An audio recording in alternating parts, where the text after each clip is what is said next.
ఎడమ నుంచి గుడికి, ఎడమ నుంచి గుడికి సరిగ్గా చూడండి, కరెక్ట్గా ఉందో లేదు. ఎడమ నుంచి గుడికి. స్వామి అదే కరెక్ట్. రైట్. మళ్ళీ ఇంకోటి తీసుకోయా. అన్నయ్య గారు చెప్పండి. మా ఆయన కూడా పండితుడేనండి. చెప్తానండి.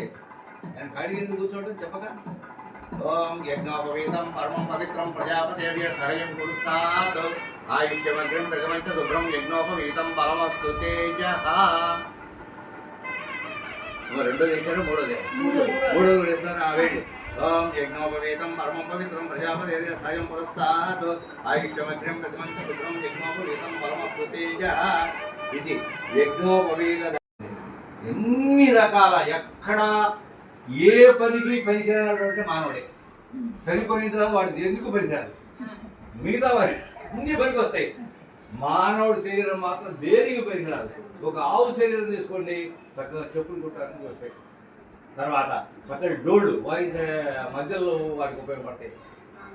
జంతువుల చర్మమైనా ఉపయోగపడుతుంది, కానీ మానవ దేహం ప్రాణం పోయిన తర్వాత ఎందుకు పనికిరాదు తెలిసిందా. అందువల్లనే ఈ శరీరంలో ఈ జీవుడు ఉన్నప్పుడే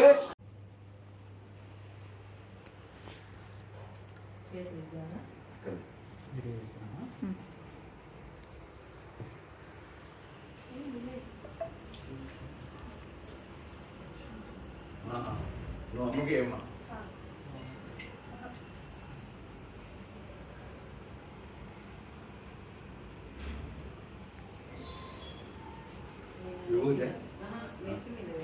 ఏంటిది?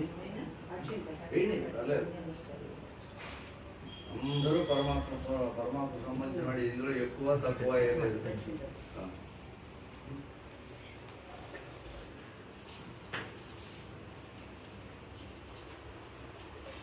అక్షంతలు వేసుకోమను.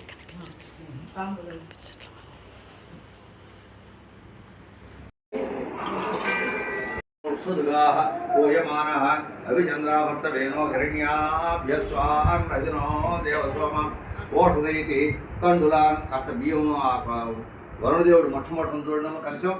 ఆ కలిసంలో బియ్యం వేయండి. కండులాన్ని ధాయ.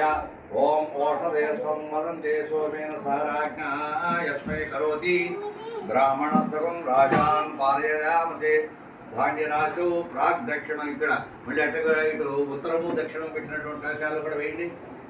ప్రాగ్ దక్షిణోత్తర దిశో సర్వృతం కలశత్రయం. ఆ కలశేషు విధాయ వేసేయండి. ఓం ఆ కలశ నమస్కారం చేసుకోండి. ఆ కలశ